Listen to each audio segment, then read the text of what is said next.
पण हे सांगितलं पाहिजे की संविधानातल्या प्रकरण 3 कलम 14 मध्ये सांगितले की everyone is equal before law, कायद्यासमोर सगळे समान आहेत.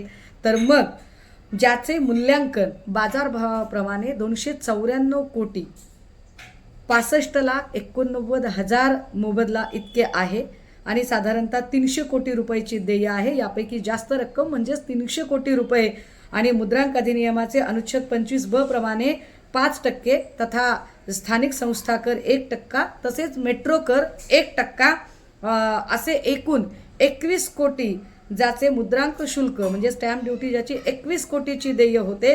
सदर दस्ता जिल्हा उद्योग केंद्र यांच्याकडे लेटर ऑफ इंटेंट, याला आपण इरादा पत्र म्हणतोय, त्या इरादा पत्राला जोडलेला आहे आणि स्पष्टपणे त्यातली सवलत मागितलेली आहे.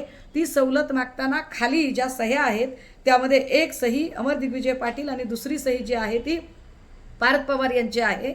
या संपूर्ण प्रकरणातल्या सर्व अधिकाऱ्यांच्या जे काही महत्त्वाचे अधिकार आहेत त्यांचे निलंबन ची प्रक्रिया चालू आहे, कारवाई चालू आहे. यातल्या शीतल तेजवानी आणि पाटील यांच्यावर सुद्धा गुन्हा दाखल झाला आहे. मग जर सगळं संविधानाने करायचंय आणि संविधानात सांगितलंय की कायद्यासमोर सगळे समान आहेत, तर मग पाटलांवर गुन्हा दाखल होतो आणि पार्थ पवारांवर गुन्हा दाखल होत नाही.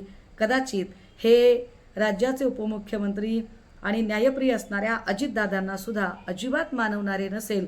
त्यामुळे पार्थ पवारांना नेमकं कशामुळे वाचवलं जाते याचं उत्तर आता डिपार्टमेंटने द्यायला हवं.